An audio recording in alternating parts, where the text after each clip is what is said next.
एक छोटी सी रोमांटिक कहानी। बारिश की उस शाम आरव पहली बार मीरा से मिला।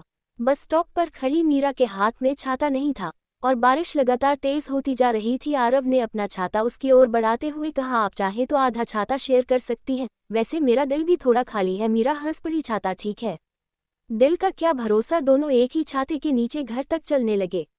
रास्ता छोटा था लेकिन बातें इतनी लंबी कि दोनों को लगा जैसे शाम कुछ ज्यादा ही जल्दी खत्म हो गई। अगले दिन आरव उसी बस स्टॉप पर फिर आया, फिर अगले दिन भी। कुछ दिनों बाद मीरा ने मुस्कुराकर पूछा, आप रोज यहाँ बस का इंतजार करते हैं या मेरा? आरव ने कहा, बस तो कभी भी आ जाती है, आपका इंतजार थोड़ा ज्यादा अच्छा लगता है। मीरा ने नजरें झुका ली। महीने बीत गए।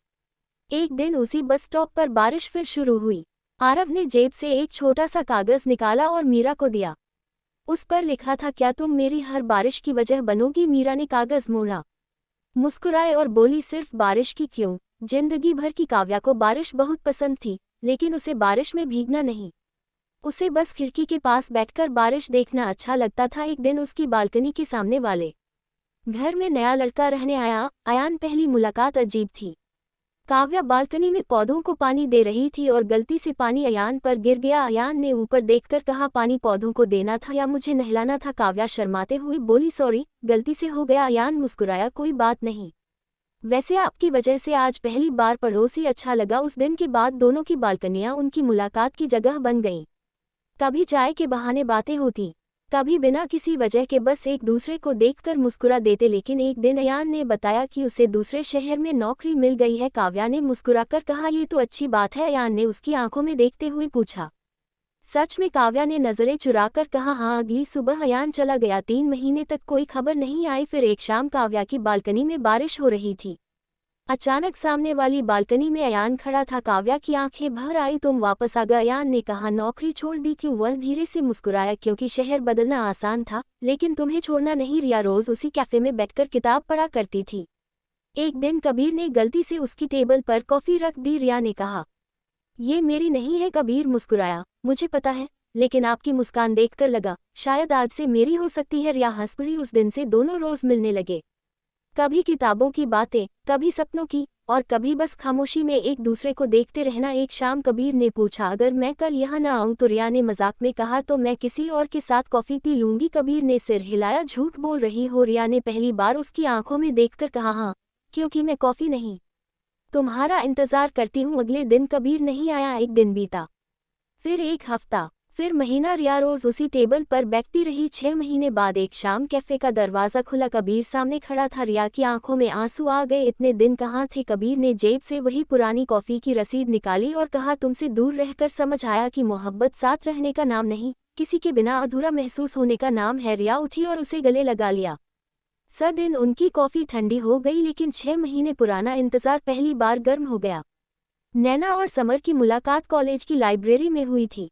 नैना हमेशा खिड़की के पास बैठती थी और समर हमेशा उसी के सामने वाली सीट चुनता था। दोनों के बीच शुरुआत में सिर्फ एक मुस्कान थी। फिर एक दिन समर ने नैना की किताब में एक छोटा सा कागज रख दिया, क्या हम दोस्त बन सकते हैं? नैना ने नीचे लिख दिया, सोचूंगी। अगले दिन समर को उसी किताब में जवाब मिला, हाँ, लेकिन एक शर्त पर।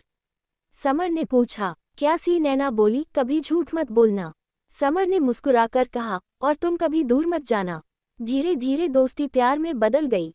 दोनों ने भविष्य के सपने देखने शुरू कर दिए। लेकिन एक दिन नैना के पिता ने उसकी शादी कहीं और तय कर दी। नैना ने रोते हुए समर से कहा, मैं तुम्हारे साथ भाग नहीं सकती, लेकिन तुम्हें भूल भी नहीं सकती। समर ने उसका हाथ पकड़कर कहा, मैं तुम्हें मजबूर नहीं करूंगा, बस इतना वादा करो कि अगर कभी तुम्हें लगे कि तुम्हारा दिल मेरे पास है तो लौट आना। शादी से एक रात पहले नैना ने समर को आखिरी बार फोन किया, समर, हाँ, अगर मैं नहीं आई तो? कुछ पल खामोशी रही। फिर समर ने कहा, तो मैं तुम्हें अपनी सबसे खूबसूरत अधूरी कहानी मानकर जी लूंगा। अगली सुबह नैना दुल्हन बनी मंडप में बैठी थी। पंडित जी ने शादी की रस्म शुरू करने को कहा। तभी नैना ने अचानक अपनी माँ की ओर देखा और बोली, मुझे माफ कर दीजिए, मैं किसी और के साथ पूरी जिंदगी बिताकर उसे धोखा नहीं दे सकती। वह मंडप से बाहर निकल गई। बाहर सड़क पर समर नहीं था, लेकिन कुछ दूर एक पेड़ के नीचे वही खड़ा था। नैना दौड़कर उसके पास गई। समर ने बस इतना पूछा, यकीन है? नैना ने उसकी आंखों में देखते हुए कहा, तुम्हारा इंतजार करवाया है, अब पूरी जिंदगी तुम्हारा साथ दूंगी। अनाया को चाय बहुत पसंद थी। हर शाम वह अपने घर के पास वाली छोटी सी चाय की दुकान पर जाकर अकेले बैठती थी। एक दिन वहां एक नया लड़का आया। विवान दुकानदार ने गलती से दोनों के सामने एक ही कप चाय रख दी। विवान ने कप उठाते हुए कहा, लगता है आज चाय भी तय नहीं कर पा रही कि किसके साथ जाए। अनाया हंस पड़ी, आप हमेशा अजनबियों से ऐसे ही बात करते हैं। नहीं, विवान ने कहा, सिर्फ उन लोगों से जिन्हें दोबारा देखना चाहता हूँ। अगले दिन अनाया फिर उसी जगह पहुंची। विवान पहले से वहां बैठा था। आप यहाँ? उसने पूछा। विवान मुस्कुराया। चाय अच्छी है? अनाया ने पूछा। सच नहीं, वह बोला, तुम अच्छी हो। चाय तो बहाना है। धीरे धीरे उनकी रोज की एक कप चाय रोज की मुलाकात बन गई। एक शाम अनाया ने पूछा, अगर मैं कल यहाँ नहीं आई तो? विवान ने जवाब दिया, तो मैं इंतजार करूंगा। और अगर मैं 1 महीने तक नहीं आई तब भी?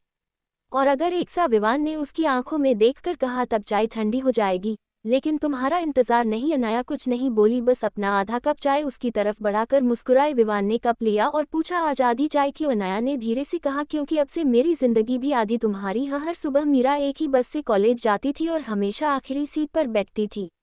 एक दिन उस सीट पर पहले से आरव बैठा था। मीरा ने पूछा, मेरी सीट है? आरव मुस्कुराया, आज से हमारी है। मीरा ने आंखें घुमाई और उसके बगल में बैठ गई। फिर रोज वही होने लगा, एक सीट, 2 लोग और ढेर सारी बातें। एक दिन मीरा ने पूछा, तुम रोज मेरा इंतजार क्यों करते हो? आरव ने खिड़की से बाहर देखते हुए कहा, क्योंकि बस तो हर दिन आती है, तुम नहीं। मीरा चुप हो गई। कुछ महीनों बाद आरव को दूसरे शहर जाना पड़ा।